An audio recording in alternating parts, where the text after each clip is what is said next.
Hello everyone, welcome back to my channel. I'm so happy to see you guys again. I'm gonna need all my anime brethrens to come forth for this video because today we're gonna be talking about Black Butler because I just finished it and I got some thoughts. So before we dive into it, let me just let you guys know that if you never watched the show or never heard of the show, Black Butler is not about like the life of a black butler, like of an African-American butler. That's not what it's about. It's not like a slave show or anything like that. So I actually started this anime like a long time ago. I restarted it and I finished the entire first season of it and I got some thoughts about it. Off the bat, the concept is pretty cool. I like the idea that the main character is like the little child and his butler is like this demon that's this super powerful demon, and this little kid is like, he's no kid, he's a kid, young physically, yeah, but like kind of like heavy traumatized. Actually, looking back, like talking about it now, I don't really understand the premise of the show. I didn't know what was going on like quite a bit of the time. Like I didn't really like understand what was going on like quite a bit of the time. I don't know if you guys let me know if you relate, but it just kind of seems like it was all over the place. Like at first it starts out with we meet the butler, we meet CL, the main character. The butler's name is Sebastian, and we get some backstory there, and not really. We don't get any backstory until like the middle or the end. There's not much to hold on to from the beginning.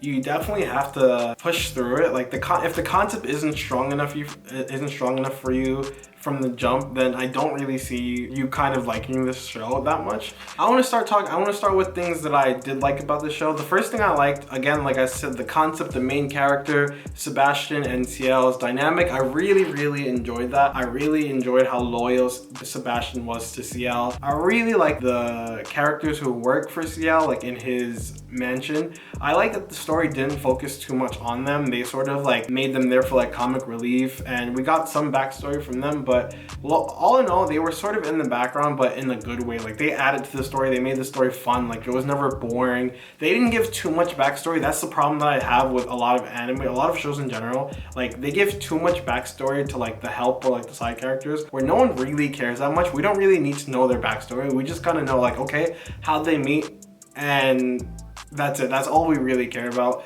because they're not super interesting. The show is not about them. The art style was okay. Like it's very like of that time art style. It's nothing spectacular. It's nothing to write home about. It's okay. I like how sophisticated it was. Like I liked how it was based not in Japan, but it was based in London.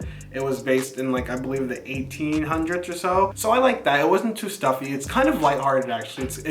It's a dark comedy, I believe. So most of it is pretty lighthearted. And I think my favorite thing of the show was I like how they made a lot of sense of CL's like conflict, as far as, you know, him being so angry that his parents were killed, him sort of holding on to that anger, and him admitting that like the anger is what keeps him going and what keeps him like pushing forward. Like that's who he is. He is someone now who is seeking revenge. He is able to like admit that like, if I don't have that anymore, if I go ahead and kill the people who killed my parents, like then my anger will be gone and I will have nothing to live for. So I like that. Many shows like don't do that, where it's like the person like leads their entire life because they want vengeance or something, and obviously it creates like a clear like sort of issue where, okay, once you do that, what are you gonna do after that? Like you've built your entire life on trying to get like this vengeance or get this goal, so what are you gonna do once you get it? And I like how like CL really had to sort of deal with that and sort of confront it pretty early on in the show actually,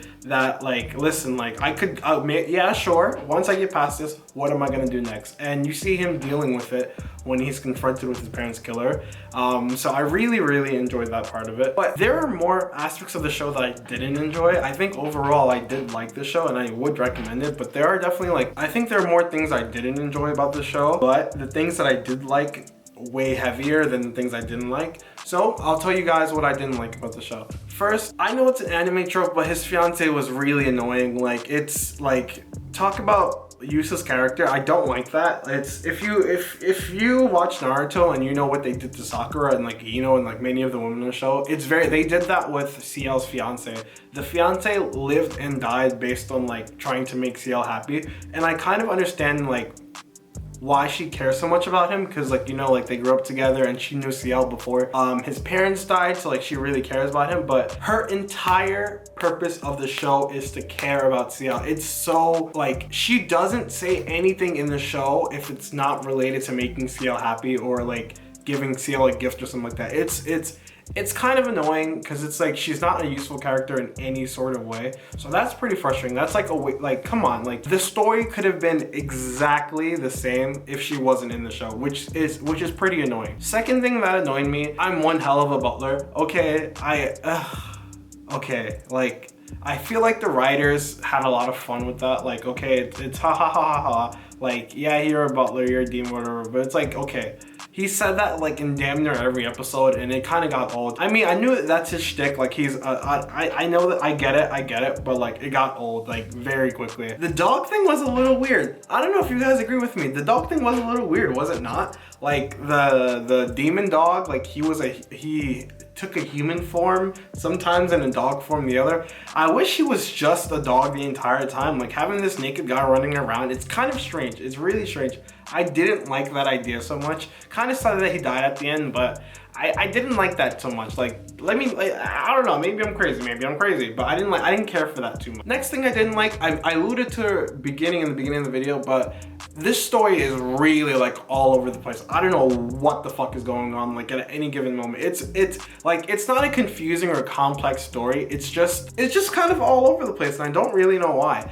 I found out after I finished the first season that like half of the first season, which is 22 episodes, is not even canon. Like it stops being canon like midway of season 1. I had no idea. So that kind of explains why it kind of just like did this with the plot line. Like it got really weird with the plot line. But I caught myself many times like it became background noise at a certain point where it's just like, okay, like none of this is like, it's not really making sense. Like maybe I missed the explanation. That's another problem of mine. I don't do good with like complex plots, and like I don't do good with like small details. Not that the story has many small details, but like enough small details that was just like, what the hell is going on? Like the betrayal at the end with Lau and like the drugs, like I was thoroughly confused with that. And right now I don't even know what happened with that. So that was really strange. Like when the Indian prince came and like the curry thing, that was weird. That was just, I don't know what that was about. That was the most boring part of the season. After that with the angel, like the angel was the guard and the angel was also the lady, and she for some reason wanted to burn the world down,